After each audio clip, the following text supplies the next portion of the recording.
لآیات لأولی الالباب آمنت باللہ صدق اللہ مولانا العظیم۔ معزز و مکرم سامعین، کروڑا بار شکر ہے اس پروردگار عالم کا کہ جس نے آج کی صبح ہمیں پھر سے زندگی عطا فرمائی اور ہمیں یہ سعادت اور توفیق دی کہ ہم اپنے پروردگار کے یہاں آ کر سجدہ ریز ہوئے۔ اللہ تعالیٰ ارشاد فرماتا ہے ان فی خلق السماوات والارض، بے شک تمام آسمانوں اور زمین کے پیدا کرنے میں، واختلاف اللیل والنہار، اور رات دن کے بدلنے میں، دن کے بعد رات ہو جانا، رات کے بعد دن کے اجالے ہو جانا، لآیات لأولی الالباب، فرمایا کہ یہ نشانی ہے اس کے اندر عقل والے لوگوں کے لیے۔ زمین و آسمان کی تخلیق میں، دن اور رات کے بدلنے میں، یہ اللہ تعالیٰ کی خاص نشانیاں ہیں، علامات ہیں عقل والے لوگوں کے لیے۔ دن اور رات کا بدلنا یہ اللہ کی تخلیق ہے، اس زمین کا اور تمام آسمانوں کا پیدا کرنا یہ اللہ تعالیٰ کی کاریگری ہے، اس کی قدرت ہے، اس نے یہ سارا نظام بنا رکھا ہے۔ تو فرمایا کہ عقل والے لوگ اس کے اندر غور کرتے ہیں، ٹھیک ہے نا۔ اجالے آ جاتے ہیں، اندھیرے ختم ہو جاتے ہیں، اور اجالوں روشنیوں میں اچانک پھر اندھیرا چھا جاتا ہے، اور اس زمین کی تخلیق، تمام آسمانوں کی تخلیق، بغیر کسی آسرے کے آسمانوں کا محفوظ کھڑے رہنا، یہ سارا اللہ تعالیٰ کی یہ قدرت ہے، اللہ کی یہی طاقت ہے۔ اور فرمایا کہ جو عقل والے لوگ ہیں وہ ان چیزوں کے اندر غور و فکر کرتے ہیں، اور ان کے دلوں کے اندر اللہ کی وحدانیت اور قدرت کی اور محبت بڑھتی ہے۔ اور یہ حقیقی بات ہے۔ فرمایا کہ تم کل سیروا فی الارض، زمین کی سیر کرو، زمین کے معاملات کو دیکھو، آسمان کی بلندیوں کے دیکھو، بڑے بڑے پہاڑ ان کو دیکھو، اللہ کی ہیبت تمہارے اندر پیدا ہوگی۔ سمندروں کی لہروں کی طرف دیکھو، کائنات کا نظارہ کرو، اللہ تعالیٰ کی یہ تخلیق ہے، ٹھیک ہے نا۔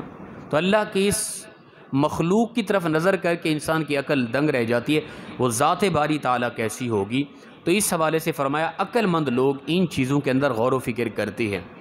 تو قل سیروا فی الارض، محبوب کہہ دو کہ تم زمین کی سیر کرو، زمین کو دیکھو، اللہ تعالیٰ کی قدرتوں کے مختلف نظارے کرو، تاکہ تمہارے دلوں کے اندر اللہ کی محبت بڑھے، اللہ تعالیٰ کی قدرت کے نظارے کرو۔ تو یہ اس لیے تاکہ تمہیں اللہ یاد آئے کہ وہ ایسی ذات ہے کوئی جس نے اتنا بڑی خوبصورت مخلوق کو تیار کیا ہے، بنایا ہے۔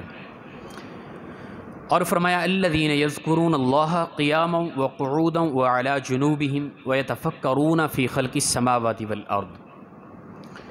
فرمایا کہ وہ لوگ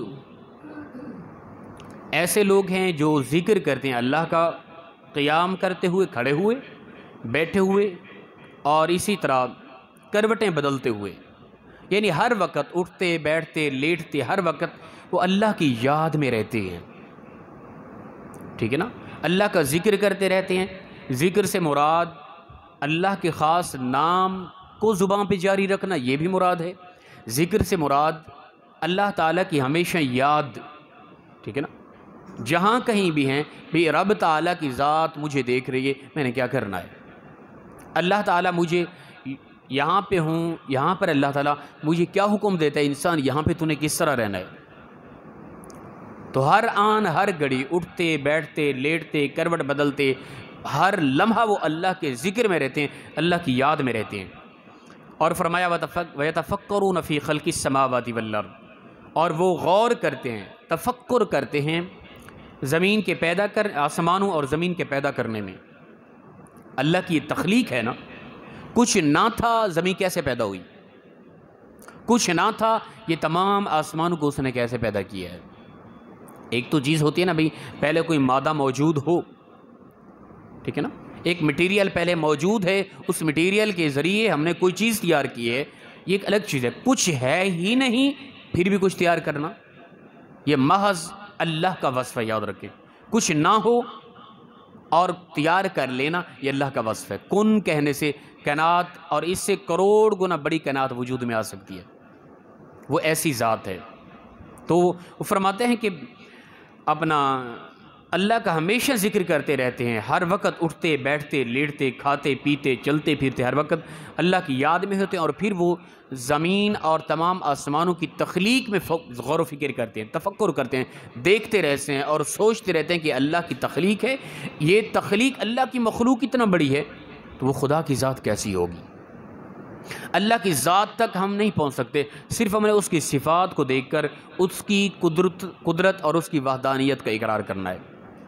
میں اور آپ اس کی ذات تک نہیں پہنچ سکتے، بس یہی دیکھنا ہے اس نے مجھے اور آپ کو پیدا کیا ہے، میں اور آپ نہ تھے، یہ اندھیرے اور اجالے نہ تھے، یہ زمین و آسمان نہ تھے، یہ ہوائیں فضائیں کچھ بھی نہ تھا، نہ اجالا تھا نہ اندھیرا تھا، کیا تھا؟ عقل یہیں پہ رک جاتی ہے۔ نہ زمین تھی نہ کوئی آسمان تھے، کیا تھا؟ عقل یہیں پہ رک جاتی ہے۔ بھئی کچھ بھی نہ تھا تو کیسے ممکن ہے؟ نہ اندھیرا ہو نہ اجالا ہو، نہ زمین ہو نہ آسمان ہو، نہ ہوا ہو نہ فضا، کچھ بھی نہ ہو، کچھ بھی نہ تھا تو کیسے ممکن ہے؟ یہی انسان کی عقل رک جاتی ہے۔ تو کچھ نہ ہونے کے باوجود اس نے یہ سب کچھ پیدا کیا، یہ اللہ کی قدرت ہے۔ بس اللہ تعالیٰ کی اپنا تخلیقات، اللہ کی اس مخلوق تک ہم نے جا کے اللہ کی قدرت کو مان لینا ہے بس، ٹھیک ہے نا؟ یہ بنی اسرائیل کی قوم کا ایک ہٹ دھرمی تھی کہ انہوں نے کہا نہیں اے پیارے موسیٰ، ہم جب تک تیرے رب کو دیکھیں گے نہیں ہم نہیں مانیں گے۔ پھر ہوا کیا کہ اللہ نے صفاتی تجلی کا کچھ نور اس طرف متوجہ کیا اور یہ سارے کے سارے جل کے راکھ ہو گئے، اور 70 لوگ تھے، 70 بنی اسرائیل کے قوم کے بڑے بڑے سردار تھے، سارے جل کے راکھ ہو گئے۔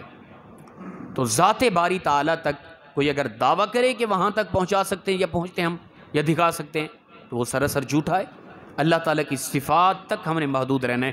ہماری عقل یا ہماری آنکھ یا ہمارے جسم کے اندر وہ سکت وہ طاقت نہیں ہے کہ ہم ذات باری تعالیٰ تک پہنچنے کی کوشش کریں۔ ہم تو صفات تک نہیں جا سکتے، ہماری عقلیں دماغ پھٹ جائے گا، ٹھیک ہے نا؟ تو لہٰذا اللہ فرماتے ہیں بس تم یہیں تک، یہ مت سوچو آسمان لامکانوں سے آگے چلتے جائیں کہاں تک کیا معاملہ ہے، تو انسان پاگل ہو جائے گا۔ زمین تحت الثری سے نیچے پھر آگے سوچتے جائیں کہاں تک معاملہ کیا ہے آگے، انسان پاگل ہو جائے گا۔ یہ اللہ کی تخلیق ہے، اس کی مخلوق ہے، اس کی صفت ہے، تو اس کی صفت کو پر اگر مکمل غور کریں تو دماغ پھٹنے لگ جاتا ہے، تو اس کی ذات کے متعلق کیا سوچیں گے ہم؟ تو فرمایا کہ اللہ کے وہ خاص بندے ہیں جو اس کو یاد کرتے ہیں، اس کا ذکر کرتے ہیں، قیام کرتے ہوئے اٹھتے بیٹھتے کروٹ بدلتے ہر وقت، اور وہ اللہ کی تخلیق میں زمین و آسمان کے اندر تفکر کرتے ہیں، غور و فکر کرتے ہیں، اور کہتے ہیں ربنا ما خلقت ھذا باطلا، اے ہمارے رب تو نے نہیں پیدا کی کوئی ایسی چیز جو باطل ہو، ان کو بے فائدہ پیدا نہیں کیا ہے، ہر چیز کسی نہ کسی مقصد کے لیے ہی تو نے پیدا کی ہے۔ کائنات کا کوئی ذرہ ایسا نہیں جو بے فائدہ ہو، وہ کوئی نہ کوئی اس کا مقصد ہوتا ہے اس کی تخلیق کا۔ سبحانک وقنا عذاب النار، تو پاک ہے اے اللہ اور ہمیں آگ کے عذاب سے ہمیشہ محفوظ فرما۔ یہ ایمان والے لوگوں کا ایک انداز اور طریقہ ہوتا ہے، اللہ کی صفات کو دیکھیں، اس کی قدرت کا اقرار کریں، ٹھیک ہے نا؟ زمین و آسمان کے اندر غور و فکر کریں، جو بھی خاص نظارہ ہو وہاں پہ اللہ کی قدرت ہی محسوس کریں، اللہ کی طاقت محسوس کریں، اور پھر اللہ کا ذکر کریں اور اللہ کا شکر کریں، اور رب تعالیٰ کی صفت بیان کرتے ہوئے اس سے آخرت میں جہنم کے عذاب سے پناہ مانگنے کی دعا کریں۔ یہ فرمائے ایمان والوں کا بہترین طریقہ ہے۔ اللہ پاک مخلصانہ انداز میں ہم سب کو عمل کی توفیق عطا فرمائے۔ وآخر دعوانا الحمد